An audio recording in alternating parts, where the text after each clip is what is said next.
आलेल्या सर्व पाहुण्यांचे, ग्राहकांचे आम्ही ऑटोबान वर्टिगो आणि मॉन्ट्रा इलेक्ट्रिक तर्फे मी सानिका चव्हाण डीसा तुमचं मनपूर्वक स्वागत करते.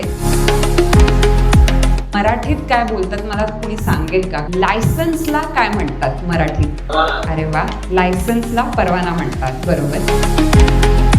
फ्युएल कॉस्टिंग टेन्शन आलंच असेल ना बऱ्याच जणांना की बजेट कोलमडतंय, प्रॉफिट जेवढं आधी यायचं तेवढं आता येत नाहीये. पण या प्रॉब्लेम्सवर सोल्युशन हवंय आणि हा जो पर्याय घेऊन आलेत ते म्हणजे कोण? मॉन्ट्रा इलेक्ट्रिक.